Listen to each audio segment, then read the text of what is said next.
1000 కోట్ల ప్యాకేజీ అట పవన్ కళ్యాణ్కి కేసీఆర్ గారు ఆఫర్ చేశారన్నట్టుగా రాధాకృష్ణ గారు రాసుకొచ్చారు. మరి అమిత్ షా గారితో మాట్లాడారు, ఈ విషయాన్ని జనసేన కీలక నేతలే బయట చెప్పారు, నాకు చెప్పారు, సోర్స్ అక్కడి నుంచి వచ్చిందని నాగేశ్వర్ గారు చెప్పినా ఆయన పైన జరిగినటువంటి ఎదురుదాడి ఏ స్థాయిలో ఉంది చూస్తాం. మరి వీళ్ళకి ఏ సోర్స్ ఉంది? అమ్మ జగన ప్రధానిని కోరింది ఒకటి, బయట చెప్పింది మరొకటి. తన మీద కేసులపై మొర, ఏపీ కోసం అంటూ దరువు. ప్రధానిని ఆయన కార్యాలయంలో కలిసినటువంటి ఒక రాష్ట్ర ముఖ్యమంత్రి వాళ్ళిద్దరూ ఏం మాట్లాడుకున్నారనేది రాధాకృష్ణ గారికి తెలిసిపోతుంది. అంటే ఆ సోర్స్ ఎక్కడి నుంచి వచ్చింది? సీక్రెట్గా ఉన్న కెమెరాలు పెట్టారా? మోడీ గారికి తెలియకుండా ఆయన భద్రతకే ప్రమాదం కల్పించే స్థాయిలో ఆ సోర్స్ ఎక్కడి నుంచి వస్తుంది? లోపల ఎవరున్నారు, ఎవరు మాట్లాడారు? కానీ మన నాగేశ్వర్ గారికి ఒక నీతి, ఆయన సోర్స్ కూడా చెప్పారు, వీళ్ళు ఏ సోర్సు చెప్పరు. రైట్. ఇంకా చూడండి, పవన్కు కేసీఆర్ వల, మద్యం దందా జగన్దే అంతా, 1000 కోట్లు దోచేసి ఆధారాలు చెరిపేసి మొత్తం డాక్యుమెంట్లన్నీ నాశనం చేశారని, ఆ తర్వాత సిట్ లేదని చెప్పింది మద్యం కేసుకు సంబంధించి. ఎస్, మార్గని భరత్ గారు, జగన్మోహన్ రెడ్డి గారి పైన నిత్యం విషం కక్కేటటువంటి ఒక ఎల్లో మీడియా ఏ రోజైనా సోర్స్ బయట పెట్టిందా?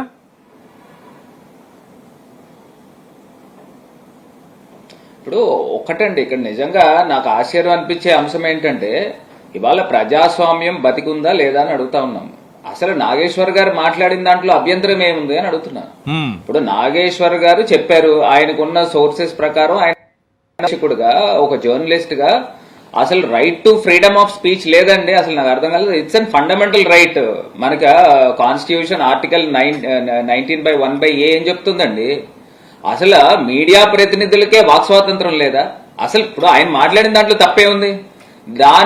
ఆయన మాట్లాడిన దాంట్లో తప్పు లేని పోగా ఆయన పైన కేసులు కట్టడం ఏంది?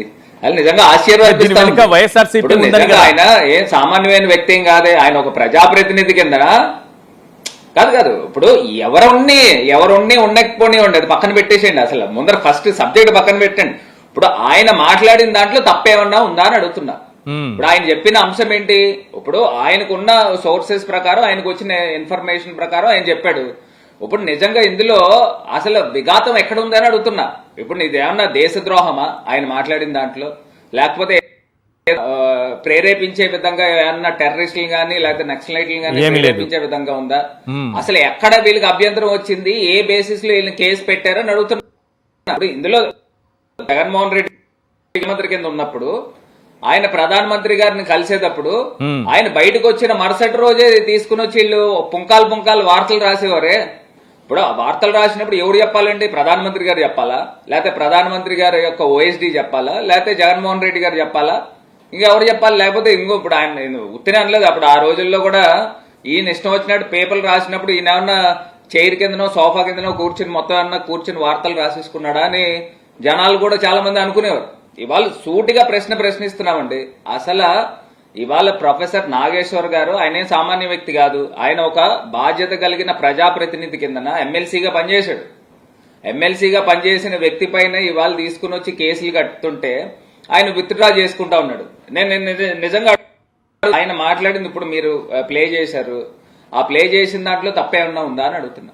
ఇప్పుడు ఆయన మాట్లాడిన సోర్సెస్, నాకున్న సోర్సెస్ ప్రకారంగా పవన్ కళ్యాణ్ గారు, ఈయన నాదెండ్ల మనోహర్ గారు అమిత్ షా గారిని కలిసినప్పుడు ఆయన ఈ రకమైన ప్రపోజల్ పెట్టాడు, జగన్మోహన్ రెడ్డి గారిని జైల్లో పెట్టాలనేది. అప్పుడు ఆయన ఈ కోర్ కమిటీ దాంట్లో డిస్కషన్ కి వచ్చింది. డిస్కషన్ కి వస్తే పవన్ కళ్యాణ్ గారు అన్న మనోహర్ అన్న అమిత్ షా గారు ఏం చెప్పారో చెప్పండి అన్నానంటే ఆయన చెప్పిన అంశం గురించి చెప్పాడు. ఇందులో తప్పే ఉందండి? ఇప్పుడు ఆయన ఒక విశ్లేషకుడుగా, ఒక జర్నలిస్ట్ గా ఆయనకు వచ్చిన సోర్సెస్ ప్రకారంగా ఆయన ఒక మీడియా ఛానల్లో ఆయన చెప్పిన అంశాలు, ఇప్పుడు ఆయన పైన బెదిరించి కేసులు కట్టి, మరి ఇదే అంశం నేను ఒకటే అంశం మాట్లాడుతున్నానంటే, ఇదే పవన్ కళ్యాణ్ గారు ఆయన ప్రతిపక్షంలో ఉన్నప్పుడు చాలా సీరియస్ అలిగేషన్ ఒక మహిళల గురించి 30,000 మంది ఆంధ్రప్రదేశ్ రాష్ట్రంలో మిస్సింగ్ అని చెప్పి ఆయన చాలా పెద్ద అభియోగం ఆంధ్రప్రదేశ్ ప్రభుత్వం పైన మోపాడు.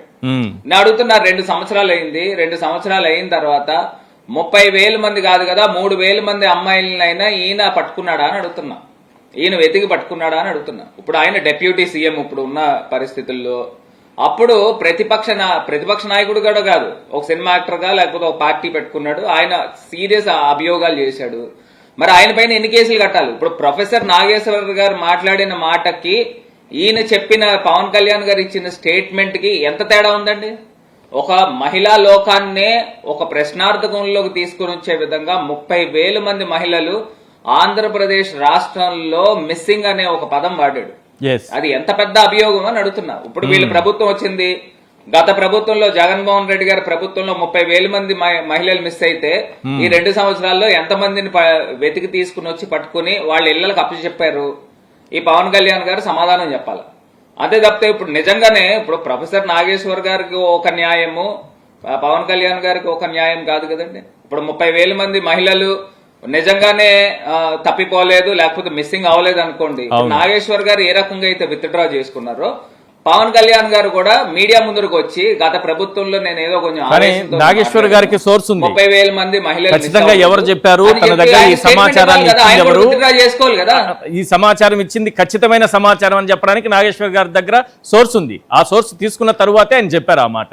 కానీ పవన్ కళ్యాణ్ గారు కేవలం ఒక ఆరోపణతోనే ఇప్పటికీ సస్టైన్ అవుతున్నారు ఆయన ఆ మాట మీదే.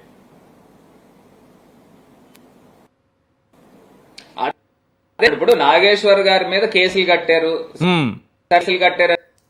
లేకపోతే ఏదైనా రాజకీయ భవిష్యత్తు పాడైపోతుందని ఒత్తిడితోనో పాపం ఆయన విత్డ్రా చేసుకున్నాడు.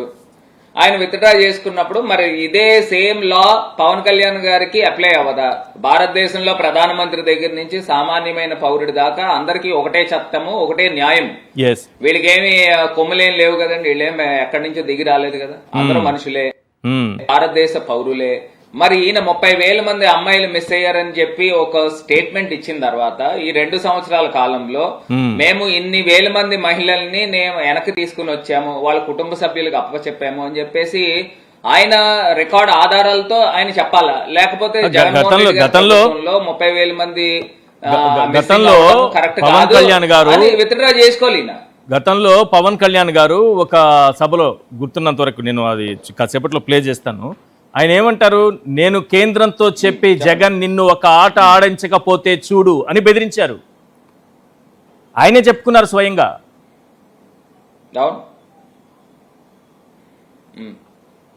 కరెక్టే అండి. ఇప్పుడు నేను ఇంకొక అంశం కూడా చెప్తానండి. ఇప్పుడు ఇదే ఈనాడు పేపర్లో, దినపత్రికలో నేను నా దగ్గర ఉన్న కొన్ని పేపర్ కటింగ్స్ ఉన్నాయి, మీకు కనబడుతుంది లేదు ఒకసారి. ఊరూరా వాలంటీర్లు అన్ని చోట్ల జగన్ అరాచకాలు అని చెప్పేసి ఈ రకమైన ఈనాడు పేపర్లు, అంటే వాలంటీర్స్ ని సుమారుగా 4 లక్షల మంది వాలంటీర్స్ సచివాలయం సిబ్బందిని హైర్ చేసుకున్న దానికి ఆయన ఈనాడు పేపర్లు ఇచ్చిన స్టేట్మెంట్ చూడండి. మరి ఇది అభ్యంతరకరం కాదా? ఇది కాకుండా ఇంకొక అంశం చూడండి, 10 లక్షల కోట్ల రూపాయలు అప్పులు చేశారని చెప్పి రుణ కంటకుడు అని చెప్పేసి ఈ రకమైన ఏ సోర్సెస్ ప్రకారం మీరు 10 లక్షల కోట్ల రూపాయలు రుణాలు తీసుకున్నారని చెప్పేసి మీరు చెప్పారు. ఇప్పుడు అసెంబ్లీ అనేది ఇంకా అల్టిమేట్ థింగ్ అండి. అసెంబ్లీలోనే మీకు లెక్కలు, మనకి అప్పులు ఎంత ఉన్నాయి, అసెట్స్ ఎంత ఉన్నాయి అనేది మనకు వస్తుంది క్లియర్ గా. 10 లక్షల కోట్ల సోర్స్ ఎక్కడిది మీకు? మీరు నోటుకొచ్చిన వార్తలు ఆ రోజు వేయలేదా? మరి నిజంగా మీ పైన ఈనాడు, అసలు ఈనాడు, ఆంధ్రజ్యోతి అనే దినపత్రికలను బ్యాన్ చేయకుండా మరి ఉంచినందుకు నిజంగా ప్రజాస్వామ్యం పైన మాకున్న నమ్మకం, ప్రజాస్వామ్యాన్ని పరిరక్షించాలి, మీడియాకి స్వేచ్ఛని ఇవ్వాలి అనే ఒక ఉద్దేశంతోనే మాట్లాడింది. నిజంగా నేను చెప్తున్నానండి, ఇప్పుడు జగన్ అన్న ఎప్పుడైతే ప్రధానమంత్రి గారిని కలిసినా, అమిత్ షా గారిని కలిసినా వెంటనే మరుసటి రోజు వార్తలు వేసేస్తా ఉంటారు, వీళ్ళు ఊహాగానాలతో వేసేస్తా ఉంటారు. మరి వాళ్ళపైన ఎన్ని కేసులు కట్టాలని అడుగుతున్నా. ఆయన చెప్పిన సోర్సెస్ ఏంటంటే